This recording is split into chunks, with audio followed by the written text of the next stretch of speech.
Welcome to original crafts. It's me Chitrapriya. இந்த வீடியோவில் நம்ம சிலிக்கான் மோல்டு எப்படி இருக்கணும் அப்படிங்கிறத பார்க்க போகிறோம். சிலிக்கான் மோல்டு எடுக்கிறது உங்களுக்கு ரொம்ப ஈஸி, அது எப்படின்னு எல்லாம் தெரியும். பட் ஆனால் இல்லை கொஞ்சம் டிப்ஸ் அண்ட் ட்ரிக்ஸோடு சேர்த்து சொல்கிறேன். வாங்க நம்ம வீடியோக்குள்ளே போகலாம்.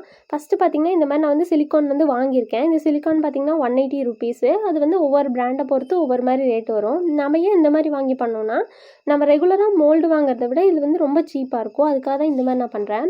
இப்போ பாருங்கள், இதை வந்துட்டு இந்த மேலே வந்து இந்த மாதிரி க்ளோஸ் ஆகிருக்கும். க்ளோஸ் ஆனதை நான் வந்து நம்ம கட் பண்ணி எடுத்துக்கலாம்.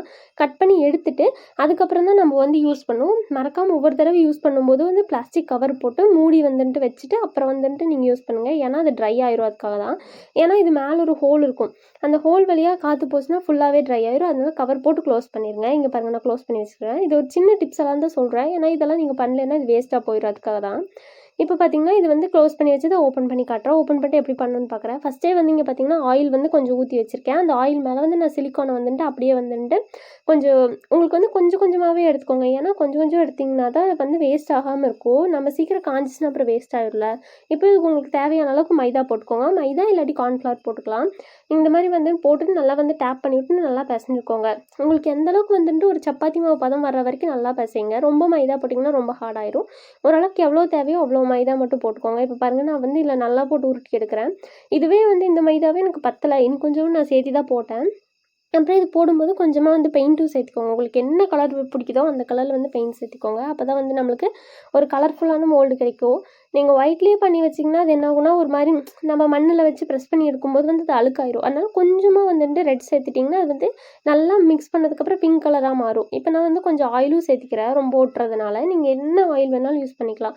யூஸ் பண்ணிட்டு நல்லா வந்து இதை நல்லா உருட்டி எடுத்துக்கோங்க.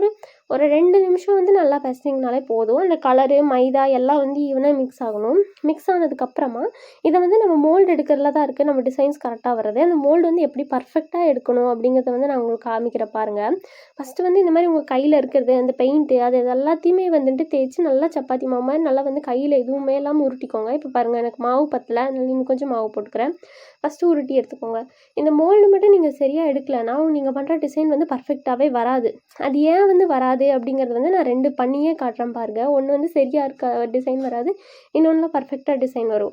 அது எப்படி என்ன அப்படிங்கிற அந்த டிப்ஸை தான் சொல்கிறேன். இது வந்து யூடியூப்பில் வேறு யாரும் சொல்லியிருக்க மாட்டாங்க, நான் தான் உங்களுக்கு சொல்கிறேன். ஏன்னா வந்து நீங்கள் பிகினஸாக இருக்கும்போது இந்த மிஸ்டேக்கெல்லாம் பண்ணிங்கன்னா உங்களுக்கு சரியாகவே ஜுவல்லரி வராது, உங்களுக்கு டிசப்பாயின்மெண்ட் ஆகும். ஏன்னா எனக்கும் அப்படி தான் ஃபீல் ஆகிருக்கு. அதனால தான் நான் உங்களுக்கு சொல்கிறேன். இப்போ பாருங்கள், இது முடிஞ்ச அளவுக்கு நல்லாவே பிசைஞ்சுக்கோங்க. அப்போ தான் வந்து உங்களுக்கு கரெக்டாக வரும். இங்கே பாருங்கள், ஒரு பூமர் நம்ம வந்து பூமர் வந்து எப்படி வந்து ஒரு மாதிரி கலரில் வருமோ அந்த கலர் நம்மளுக்கு வந்திருக்கு. இப்போ இந்த அளவுக்கு வந்து நல்லா சாஃப்டாக இருக்கும்போதே வந்து நீங்கள் மோல்டு எடுத்துடணும். நான் வந்து ஃபுல்லாக சேர்த்து வந்து உருட்டிக்கிறேன். நீங்கள் வந்து கொஞ்சமாக மைதா போட்டிருந்தீங்க அப்படின்னா கொஞ்சம் செட் ஆகிறதுக்கு டைம் ஆகும். நிறைய மைதா போட்டிங்கன்னா சீக்கிரம் செட் ஆயிரும். நான் வந்து ஓரளவுக்கு மீடியமாக தான் மைதா போட்டிருக்கேன். பாருங்கள், இதில் வந்து கையில் வச்சு நல்லா பால் மாதிரி உருட்டிக்கிறேன். எப்போவுமே வந்து நீங்கள் வந்து ஃப்ளாட்டாக வச்சு மோல்டு எடுத்திங்கன்னா அது சரியாக வரதில்லை.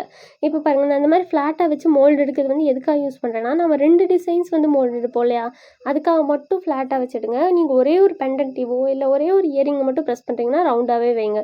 இப்போ பாருங்கள், இதை வந்து நான் 2 பக்கம் ஒரே மாதிரி வச்சு ப்ரெஸ் பண்ணிக்கிறேன். நீங்களும் உங்களால் எவ்வளோ முடியுமோ அதே மாதிரி சேமாக ஒரே மாதிரி வச்சு ப்ரெஸ் பண்ணிக்கோங்க. ஆனால் இந்த 2 டிசைனையும் வந்து ஒன்றா தான் ஆக்க போகிறேன்.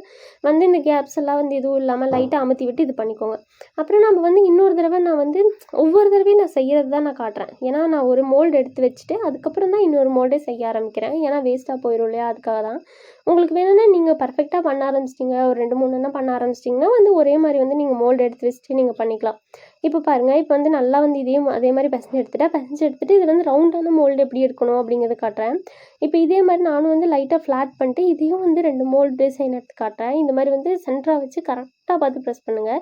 ஏன்னா ஒரு 2 தடவை எடுத்து ப்ரெஸ் பண்ணிங்கன்னா உங்களுக்கு அந்த இது வந்து கரெக்டாகவே வராது. அதுக்காக வந்து ஒரே தடவையில் வச்சு நல்லா ப்ரெஸ் பண்ணிக்கோங்க. நான் கீழே அதே மாதிரி வச்சு 2 அந்த ஒட்டி இருக்க மாதிரி வச்சு நல்லா பார்த்து ப்ரெஸ் பண்ணிக்கிறேன். நீங்களும் அதே மாதிரி ப்ரெஸ் பண்ணிக்கோங்க. ஏன்னா ஒன்று மேலே கீழேன்னு இருந்துச்சுன்னா உங்களுக்கு டிசைன் வந்து ஈவனாக வராது. இது மட்டும் கொஞ்சம் கரெக்டாக பார்த்து ப்ரெஸ் பண்ணிட்டீங்கன்னா போதும். உங்கள்கிட்ட வேறு ஏதாவது கவரிங் இயரிங்ஸு கவரிங் ஜுவல்லரி எது இருந்தாலும் பரவாயில்ல, அந்த மாதிரி பண்ணிக்கலாம். இப்போ பாருங்கள், ரவுண்டு சின்ன டிசைன்ஸ்க்கெல்லாம் இப்படி தான் பண்ணணும். ரவுண்டை வந்துட்டு நல்லா உருட்டிட்டு அதில் சின்னதாக ஒரே டிசைன் வச்சு அப்படியே ப்ரெஸ் பண்ணி அப்படியே விட்டுறணும். அந்த இடத்துல எடுக்கக்கூடாது. அப்புறம் 15 நிமிஷம் கழித்து நான் உங்களுக்கு எடுத்து காமிக்கிறேன் பாருங்கள். இது வந்து லைட்டாக வந்து அந்த மேலே வந்து இந்த காம்புமாக இருக்குல்ல, அதை வச்சு நம்ம எடுத்துக்கலாம். இப்போ பார்த்திங்கன்னா நான் எடுத்து காமிக்கிறேன். இது வந்து நான் வயலட் கலர் சேர்த்திருக்கேன். ஒன்று வந்து டார்க் ரெட்டு, மற்றதெல்லாம் பிங்காக இருக்குது. உங்களுக்கு என்ன கலர் பிடிச்சிருக்கோ எல்லா கலரும் நீங்கள் யூஸ் பண்ணிக்கலாம். எல்லா கலருமே இதுக்கு ரொம்ப அழகாக தான் இருக்கும். இப்படி வந்து கொஞ்ச நேரம் கழிச்சு எடுத்திங்கன்னா அதுவே பாட்டுக்கு ஈஸியாக வந்துடும். இப்போ நான் எடுத்து காமிக்கிறேன் பாருங்கள். இந்த மாதிரி லைட்டாக எடுத்துக்கோங்க. கொஞ்சம் ஒட்டி இருக்க மாதிரி இருந்துச்சு அப்படின்னா வந்து ஃபஸ்ட்டே வந்து ஆயில் தேய்ச்சிட்டு அதுக்கப்புறம் வந்து அமுத்துனீங்கன்னா எதுவுமே வந்துட்டு நம்மளோட இயரிங்ஸ் எதுவுமே டேமேஜ் ஆகாது, அப்படியே வரும். இப்போ பாருங்கள், இந்த மாதிரி நான் வந்து விரிச்சு எடுத்துட்டேன். இதே மாதிரி எல்லா ஜுவல்லரிஸ் வந்து உங்களுக்கு எவ்வளோ மோல்டு வேணுமோ அவ்வளோ பண்ணி வச்சுக்கோங்க. இந்த மோல்டு வந்து எப்படி யூஸ் பண்ணணும் நான் சொன்னேன் இல்லையா, பர்ஃபெக்டாக மோல்டு இருக்குல்லன்னா எப்படி வரும் அப்படின்னு சொல்கிறதுக்கு இப்போ பண்ணி காட்டுறேன் பாருங்கள். இப்போ வந்து நான் இது வந்து பர்ஃபெக்டாக எடுத்த மோல்டு. இதில் நல்லா மண் வச்சு ப்ரெஸ் பண்ணிட்டு அமுத்தி காட்டுற பாருங்க. இது வந்து பார்த்திங்கன்னா எனக்கு டிசைன் வந்து அதே ஷேப்பில் அதே மாதிரி கரெக்டாக வந்திருக்கு. ஆனால் இது வந்து பார்த்திங்கன்னா கொஞ்சம் கோணையாக இருக்கும். ஒரு சைடு மேடு மாதிரியும் ஒரு சைடு குழி மாதிரி இருக்கும். இதில் வந்து ப்ரெஸ் பண்ணால் எப்படி வருது அப்படின்னு நீங்கள் பாருங்கள். இது பார்த்திங்கன்னா எல்லா பக்கமும் ஈவனாக இருக்கும், ஒரே மாதிரி இருக்கும். ஒரே மாதிரி இருந்தால் நம்மளுக்கு என்ன ஆகும்னா நம்மளுக்கு டிசைன் வந்து ரொம்பவே பர்ஃபெக்டாக வரும். ஆனால் அந்த இது பாருங்க, அந்த இதில் வந்து ஒரு சைடு வந்து கோணையாக இருக்குது. அப்போ வந்து நம்மளுக்கு டிசைன் வந்து கரெக்டாக வராது. அது ஏன் கரெக்டாக வராதுங்கிறது நான் உங்களுக்கு செஞ்சே காட்டுறேன் பாருங்கள். இந்த மாதிரி வந்து கொஞ்சமாக மண் எடுத்துகிட்டு வந்து நல்லா வந்து எல்லா பக்கமும் ப்ரெஸ் பண்ணி எடுத்துக்கோங்க. நல்லா ஃபஸ்ட்டு வந்து கொஞ்சம் கொஞ்சமாக வச்சு ப்ரெஸ் பண்ணிங்கன்னா உங்களுக்கு ஈஸியாகவே வந்துட்டு டிசைன்ஸ் எல்லாம் கரெக்டாக வரும். இப்போ பாருங்கள், நான் வந்து எல்லாத்தையும் ப்ரெஸ் பண்ணி காட்டுறேன்.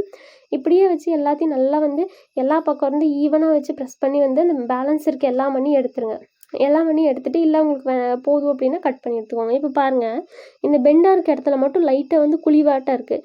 இப்படி இருந்துச்சுன்னா நம்மளுக்கு என்ன ஆகும்னா நீங்கள் வந்து அதில் ஹோல் போடும்போது ஒரு மாதிரி வந்து கோணையாக தெரியும். இப்போ பாருங்கள், நான் எடுத்து காட்டுறேன் பாருங்கள். இந்த ஷேப் வந்து இப்படி கோணையாக தெரியுது இல்லையா, இது காரணம் வந்து நம்ம இந்த மாதிரி கரெக்டாக மோல்டு எடுக்காதது தான். அதனால தான் கோணையாக தெரியுது. அதே அந்த டிசைன் பார்த்திங்கன்னா கரெக்டாக வரும். இந்த டிசைன் வந்து அப்படி கரெக்டாக வராது. அதுக்காக தான் ஃபஸ்ட்டே வந்து நல்லா ரவுண்டாக உருட்டிட்டு அதில் வச்சு ப்ரெஸ் பண்ணிங்கன்னா தான் உங்களுக்கு கரெக்டாக வந்துட்டு வரும். இப்போ பாருங்கள், இதுக்கும் அதுக்கும் வித்தியாசம் தெரியுது இல்லையா. இதே மாதிரி வந்து ஒவ்வொரு டிசைன்ஸும் நீங்கள் பர்ஃபெக்டாக எடுத்துக்கோங்க. அப்போ தான் வந்துட்டு நல்லாயிருக்கும் நம்ம ஜுவல்லரி செய்யும்போது. நான் வந்து எல்லாத்துலேயும் வந்து எடுத்து காட்டுறேன் பாருங்கள். இந்த மாதிரி தான் நம்ம ஃபினிஷிங் வந்து ஃபுல்லாகவே இப்படி தான் வந்து நம்ம எடுத்திருக்கோம். உங்களுக்கு இந்த வீடியோ பிடிச்சிருந்துச்சுன்னா மறக்காமல் நம்ம சேனலை சப்ஸ்கிரைப் பண்ணிக்கோங்க. இது வந்து என்னென்னா ஒரு சின்னதாக ஜிமிக்கி கம்மல் வச்சு ட்ரை பண்ணி பார்த்தா நல்லா வந்துச்சு. உங்ககிட்டயும் ஏதாவது வந்து ஏதோ அழகான ஜிமிக்கி இருக்குது அப்படிங்கும்போது அதையும் வச்சுட்டு ப்ரெஸ் பண்ணி பாருங்கள். இப்போ பாருங்கள், நான் காட்டுறேன். இந்த மாதிரி வந்து ஜிமிக்கி கம்மல் டிசைன் வருது. இது அந்த கம்மல் இந்த டிசைன் தான், அதனால தான் உங்களுக்கு கேமராவில் பார்க்க இப்படி தெரியுது. இந்த மாதிரி உங்களுக்கு வந்து எந்த மோல்டு பிடிச்சிருக்கோ அந்த மாதிரி மோல்டு எடுத்துக்கோங்க. இந்த மாதிரி ஜுவல்லரிஸ் பண்ணும்போது கரெக்டாக வந்து அதுக்கேற்ற மோல்டு இருந்துச்சுன்னா ரொம்பவே அழகாக இருக்கும். அதனால் பார்த்து எல்லா மோல்டர்ஸும் கரெக்டாக எடுத்துக்கோங்க. இவ்வளோ நேரம் உங்கள் டைம் ஸ்பெண்ட் பண்ணி என் வீடியோ பார்த்ததுக்கு ரொம்ப தேங்க்ஸ் ஃபார் வாட்சிங்.